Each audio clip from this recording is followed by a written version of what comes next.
Adam, I've just got Adam's ale Cup of here, tea. and Adam's if we go ale two and a cup if of we go tea. if we go 2-0 down, it's going to be hemlock, I'm afraid, next time. Well, maybe we should go with one of Winston Churchill's quotes. If I win, I deserve champagne, and if I lose, I need it. Very good.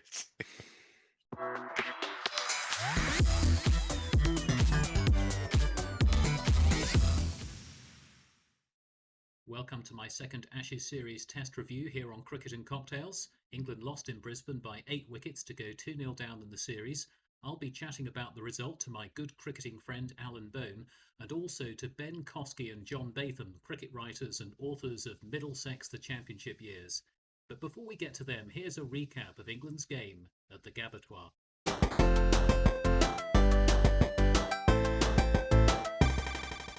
The highlight of the second test for England was of course Joe Root scoring his first ever Ashes century in Australia. He finished on 138 not out as Australia dismissed England on first innings early on day 2 for 334. Australia responded with a first innings 511. That innings included 5 individual half-centuries. England dropped 5 catches which cost more than 100 runs. Mitchell Starc ground out a patient 77 off 141 balls to help Australia build a lead of 177. England slipped to 134 for 6 in reply, but a stand of 96 in nearly 37 overs between England captain Ben Stokes and batting all-rounder Will Jacks gave England hope. But when that stand was broken by a brilliant slip catch from acting captain Steve Smith to dismiss Jacks off the bowling of Scott Boland, the innings declined quickly from 224 for 6 to 241 all out in 37 balls.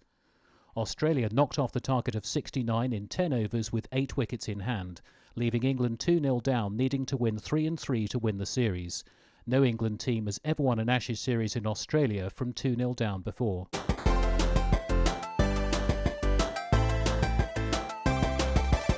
Gentlemen, thank you very much for joining me. So a little bit of breaking news at the time of recording. We now know that Mark Wood and Josh Hazlewood will play no part in this series. The wood has been completely deforested as far as this Ashes series is concerned. Moments of promise for England, but ultimately disappointment. So I'm just going to go to each of you and ask for your reactions to the result at the Gabatoir. Well, it was a bit of a Gabatoir, wasn't it, from England's point of view? Familiar failings, really. A lack of batting application, Mitchell Starc doing Mitchell Starc things, and England having decided that the series was all about bowling as fast as you possibly can, undone by a medium-pace 35-year-old with the wicketkeeper standing up. So all in all, not great, really. Over to my namesake. You can't have too many Bens on this programme. Ben, your reaction? Absolutely agree, Ben. I think you should make it a condition of being on this to be a Ben. But there we go. I actually felt, despite the result, there was a sense of enjoyment in the Test match, in that it felt like a traditional Test match, despite the pink ball and the timings and so on. This felt like a real Test match. But of course, it was Australia who applied themselves better to the mindset that was needed. Key thing really was the way they approached their innings. I think we saw so often the building of partnerships. Only one occasion I can think of where they lost more than one wicket in a go, and that was the blinding Will Jacks catch to get rid of Steve Smith, which was somewhat out of the ordinary. Otherwise, they just settled down. They built partnerships. They extended their innings. They frustrated the bowlers, batted time. Essentially, all the things that used to be a key component of approaching Test cricket. And England, I think, despite some positives, most notably the way Stokes and Jacks batted in the second innings, unfortunately fell very short once again. Yeah, I think you've hit on an important point. We'll go to Alan, who's our roving reporter in Mexico. The Mexicans are crazy for Ashes cricket. They go loco for it down in Acapulco, as we know. But there were some instances of old-fashioned cricket, weren't there? Particularly in the second innings with Stokes and Jacks, to some extent with Joe Root, who battled through some difficult periods in the first innings to get his first century in Australia. But as Ben said, Australia simply applied the old-fashioned principles of Test cricket better. I think Australian cricket has very much said up your hacienda, Jimmy, to England's Bazball approach. They've spoken of little else here in Mexico, I've got to tell you. It's been all over the airwaves, in my dreams, perhaps. On a serious point, with the Test match, Australia scored quicker than us, lost wickets less regularly than us, so batted more deliveries per partnership, and have taken their wickets quicker. So they have given us an object lesson in how to do it on those pitches. I do hope it doesn't continue in this way, because it's quite painful to watch.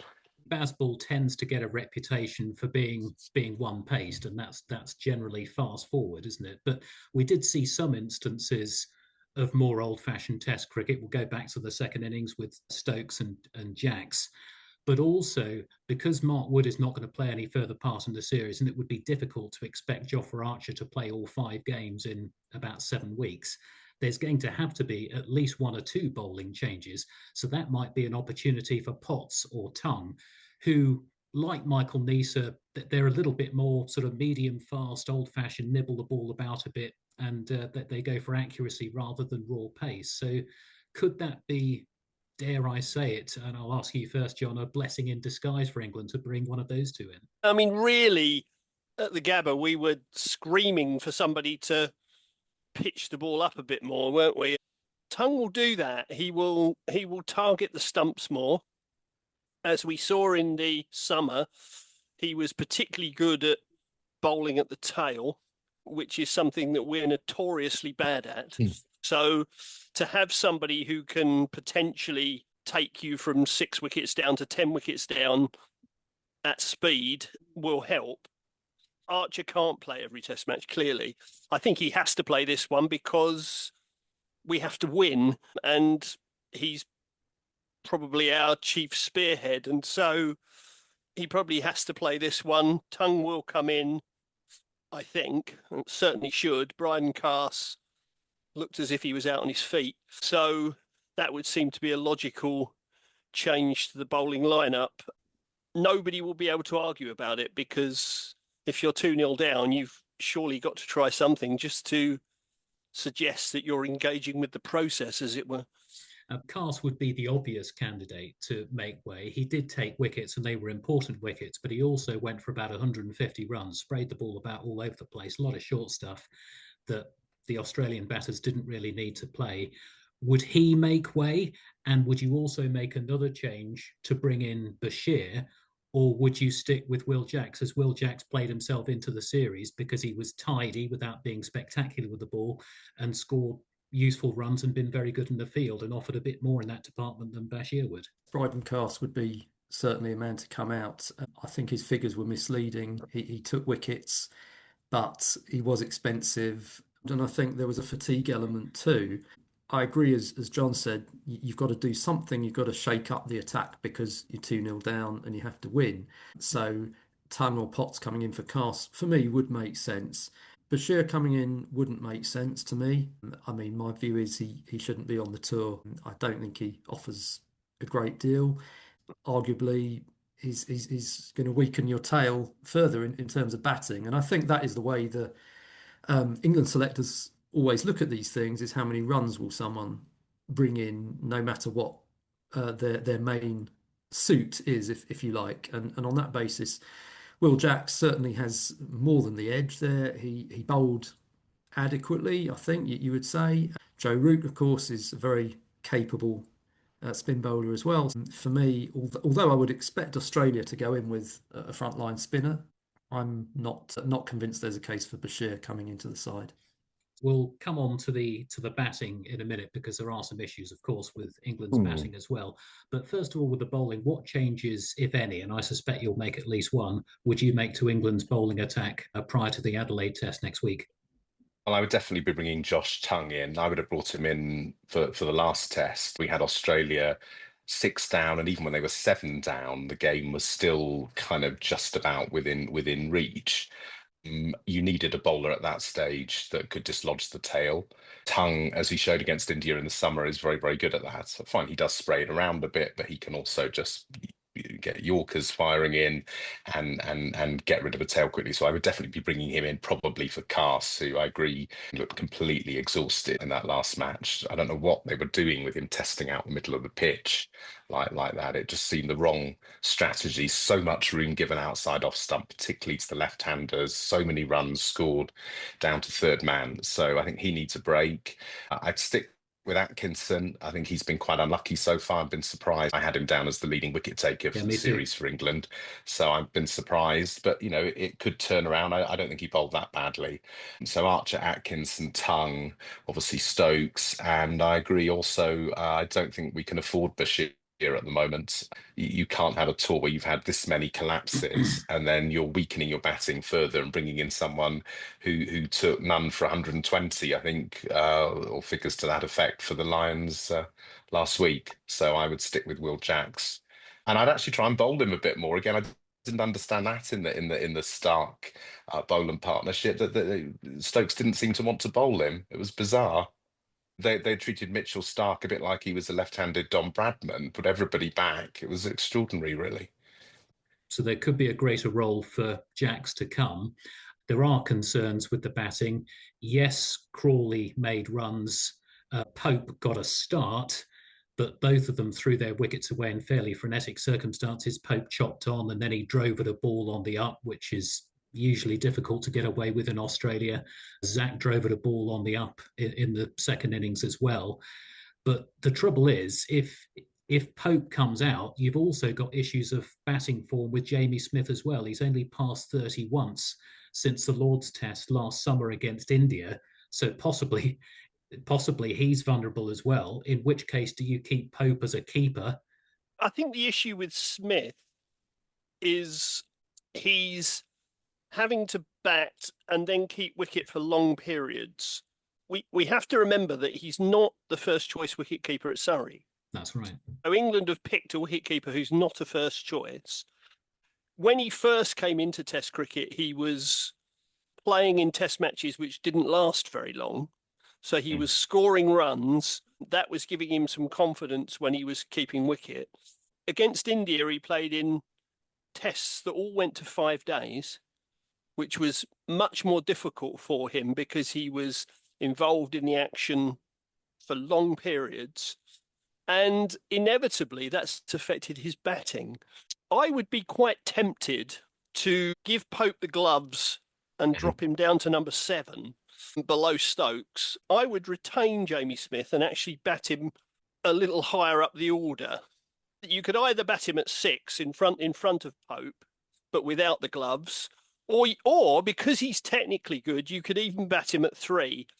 Just say to him, look, all you've got to worry about is batting, because you don't have to keep wicket.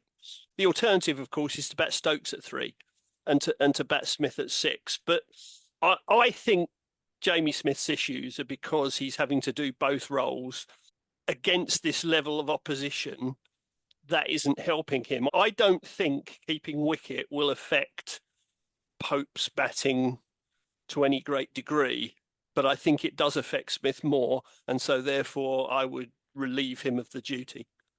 Is there a case for Bethel coming in any capacity as well? To answer that in reverse, Ben, for me, no, I don't see a case for Bethel coming in because I don't see that he's done anything really to justify selection for the squad, let alone the team. I am intrigued by Jon's suggestion, and I think there's a lot of merit in it. And I'm sure you guys will correct me if I've got this wrong, but I'm just thinking back to a very distant era when England did win Ashes series in Australia, the 86-87 tour. If I remember rightly, Mike Gatting and David Gower switched places in the order at the start of that series. Previously, I think David Gower had batted at 3 and not had a great deal of success, and Gatting went in at 3, Gower dropped down the order. It worked out for both of them, and of course England won the series. Now, it's not quite the same as switching someone from 3 to 7, and we're talking about who can take the gloves as well. But I do think that there's some merit in that idea that Jamie Smith, for me, is wasted at 7. I always felt he justifies his place. When he was selected, he justified his place as a destructive batsman. I think almost the gloves were perhaps I don't know if an afterthought is accurate, but it was almost a supplement that, well, he can do that as well. But for me, he should have been in there. And I think Mm. we've seen so often, haven't we, with Jamie Smith, he goes in at 7, he ends up getting sort of stuck with the tail, running out of partners, and you feel in form he could do a lot more damage further up the order. I talked to a number of people in the media, and their answer is always, well, yes, but the management like him at 7. And to me, Yeah, that's not really I not think really an what answer, because I think he's more productive elsewhere. when Ben Folkes was the man in possession, unquestionably an outstanding glove man, at least the equal of Alex Carey in that department. But one of the issues with him was he couldn't really carry an England innings if he was the senior batter. Most of his high scores have tended to be when other people in the top 6 have also made high scores, and he's been playing a supporting role rather than leading the innings. So with that in mind, Alan, would you say that Jamie Smith stays where he is, or would he be better as a specialist batter and someone else taking the gloves? It's difficult. I think the one thing that we all seem to agree on is that Pope has got to, whether he stays in the team or not, has got to be taken out of the number 3 position. I think he just inspires, and I think I actually I think I said in the last podcast, to contradict myself, that he looked better in Perth in the first We did test. start pretty well, But 46. he did, and he looked better. But this test, I mean, that shot in the first innings, just damping it onto his stumps. And then the second innings, so frenetic, edging over slit, nearly caught at cover and then caught and bowled. That wasn't the batting of someone who's inspiring any confidence at 3. So I think he's got to go out of there. And I think as to whether he takes the gloves and Smith drops out of the side, I think they've got to take a view. I mean, I'm obviously not close enough to see what's happening with them, but I think they've just got to take a view on Smith. Is this just he's had a couple of bad games, or is he looking kind of a bit more shot, which is how he looked in the India series in the second half? And does Yeah. he actually need to be given a bit of a break? If they think that is the case, I'd move him out. I'd move Pope down the order to keep Wicket at 6 or 7. I think I would bring Bethel in at 3, actually. I agree with Ben in a way that I don't think he's done enough to be on the tour. But unfortunately, I think this is the world that we live in, where these guys don't play a lot of warm-up matches, and don't have time really to find form. And I kind of think they obviously made a big boo-boo not playing him, not letting him get some county cricket in the summer last year and just having him as a drinks waiter. That was completely absurd. I would bat him at 3, actually, because I kind of think they've got to shake something up, put somebody else. I think if you move Smith to there, I just think you're changing so many bits of the team. That's the role they've given him.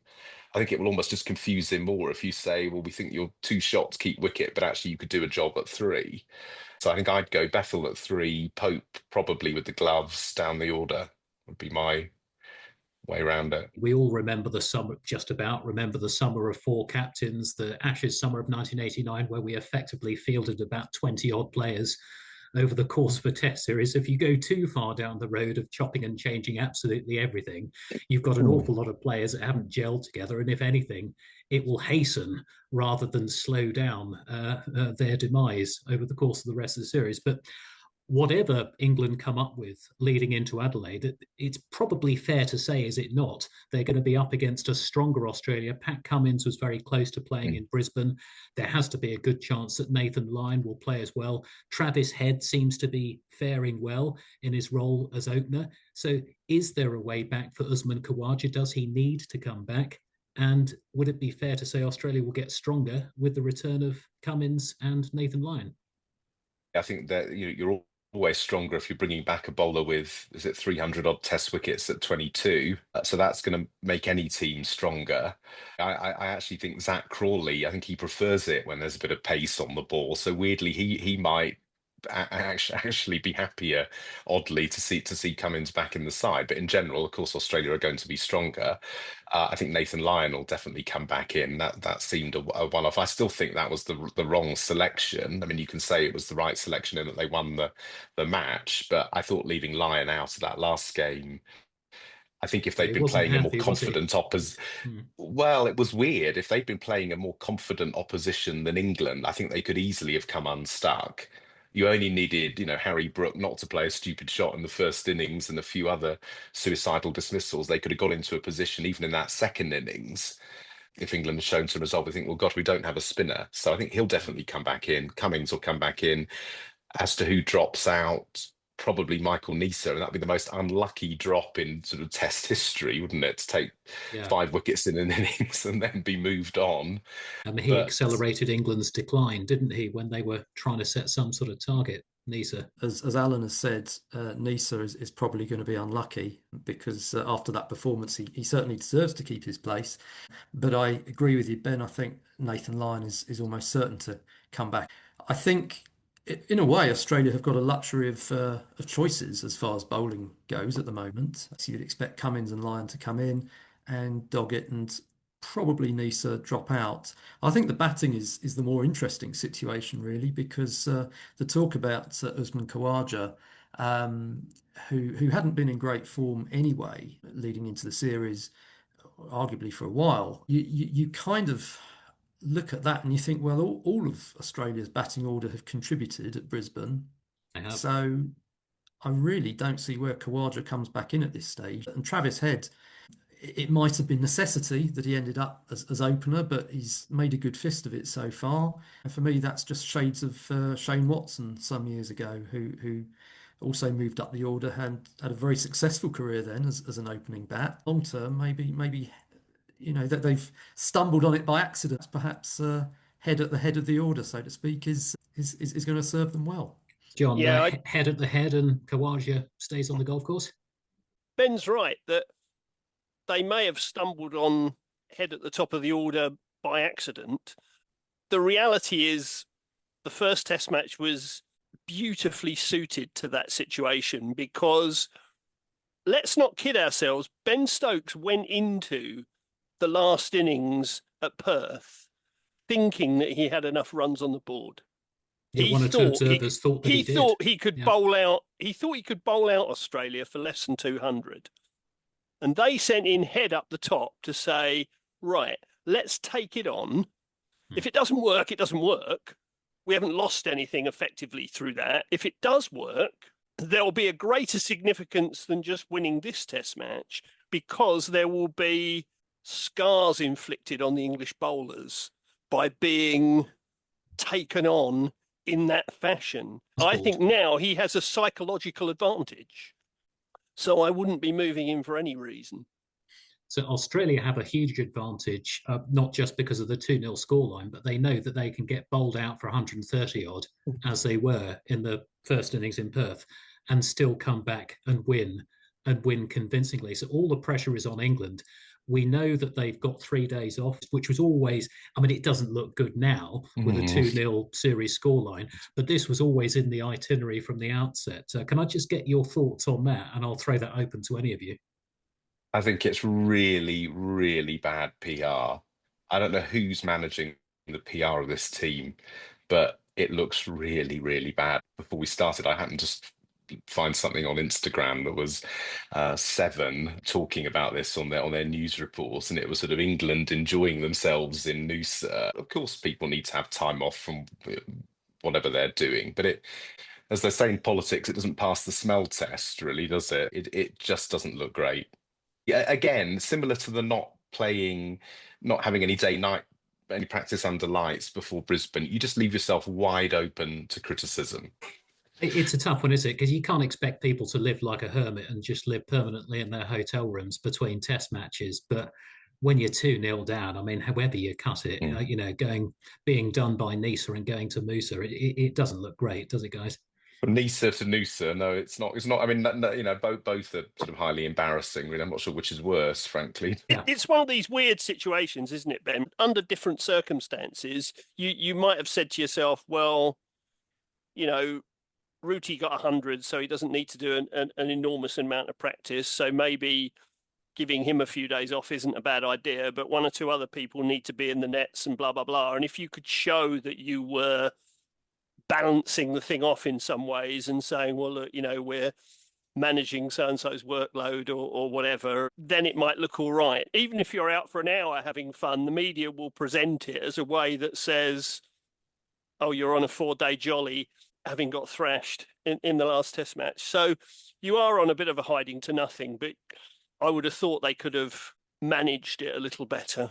I seem to Yeah, I mean, remember Graham Gooch we're having a few days off on the Sunshine Coast in the 1991 series, but he did really, really well in that series. And then he came back, he was in the nets, he said, come on, boys, work hard. And supposedly, young Michael Atherton said, well, not all of us have had a week off, Gucci. Well, David Gower went for the Tiger Moth option, didn't he? That was his way of sort of recreation Well, on that was that during tour. the match as well. Don't forget. Well, I was Gower and thinking Morris are with innocent.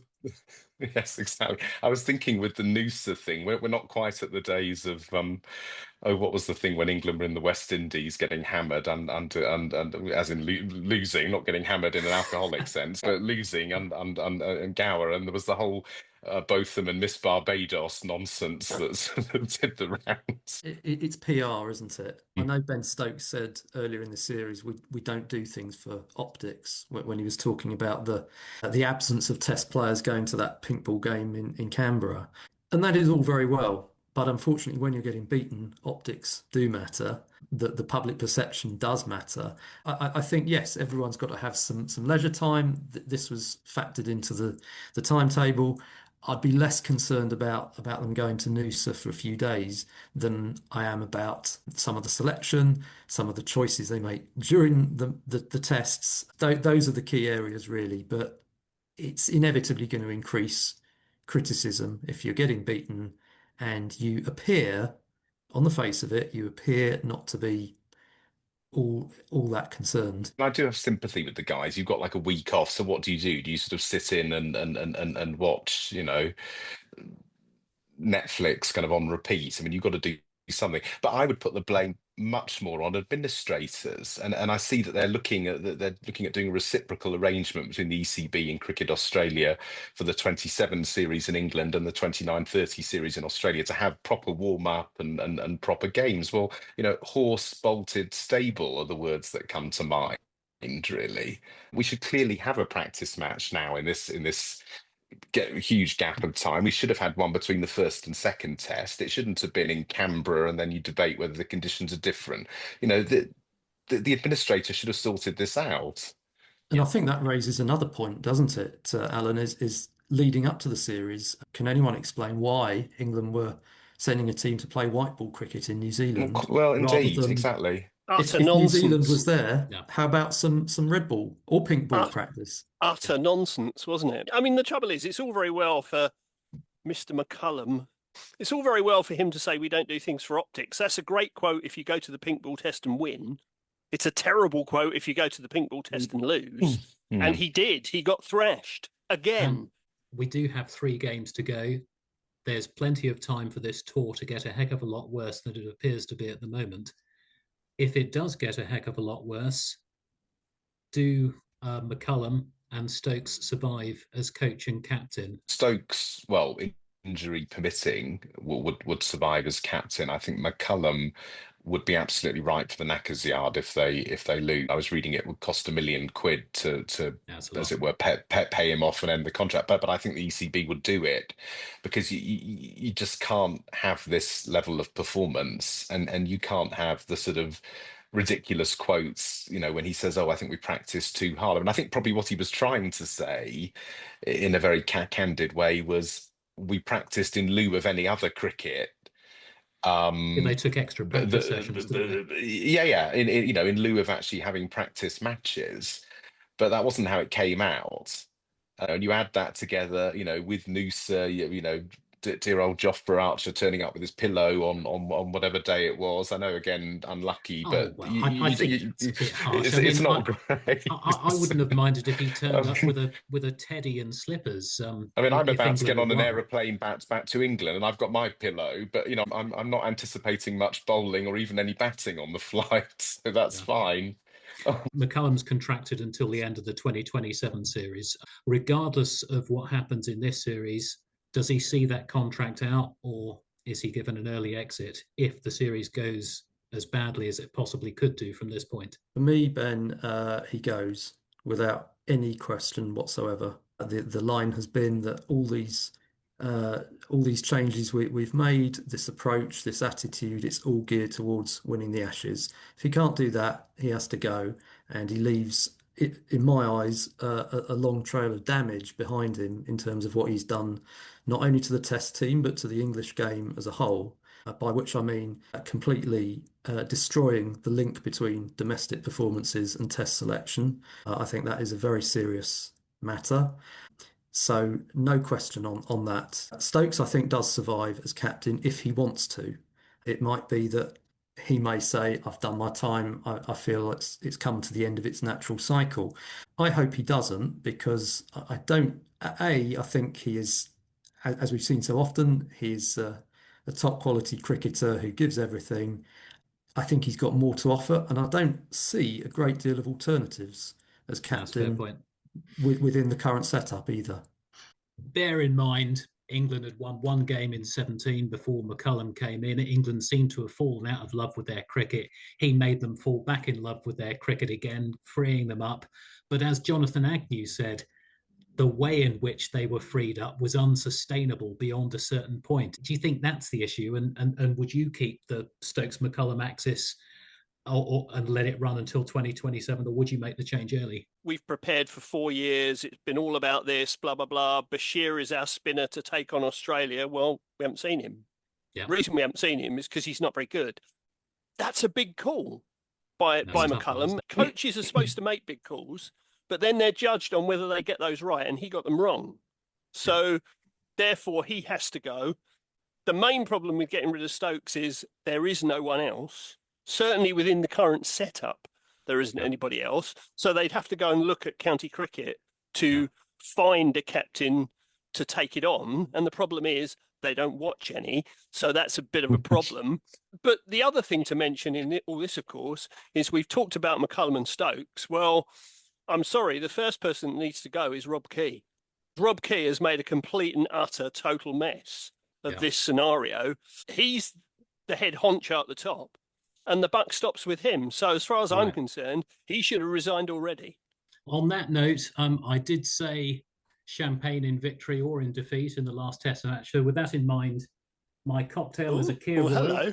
It's 1 part creme de cassis to 5 parts champagne. I've put some raspberries in there as well. So gentlemen, thank you very much for your contribution to Cricket and Cocktails. And I will say cheers, and we will reconvene after Adelaide. Cheers. Fabulous. Cup of tea here. Cheers. Take care, gentlemen. Bye Take for now. care. I did hint at the start of the podcast that it was going to be champagne in victory or in defeat. So with that in mind, this particular cocktail is called a Kir Royal. That's normally made with creme de cassis and fizz, but my particular version is going to be made with a raspberry liqueur. Now, to get a really strong flavour, you want approximately 5 parts fizz to 1 part liqueur. You can go a bit milder if you want. That's more like 9 parts fizz and 1 part liqueur. So we start with our liqueur. Yeah, that'll do. 5 parts fizz. 1, 2, 3, 4, 5. And you can add a little bit of flavour if you want, some berries, for example. I've got some raspberries here. And that's it, really. 1, 2, 3, 4, 5. 1 for each test. Do you know, that is so lovely, I've almost, but not quite, forgotten the series scoreline. Until next time in Adelaide, cheers. That's a wrap on the second Ashes Test review here on Cricket and Cocktails. My thanks to Ben Kosky, Jon Batham, Alan Bone, Adobe Music and Chambord for their contributions to this podcast. We'll reconvene after the next Test match that starts in Adelaide next week. Until then, goodbye for now.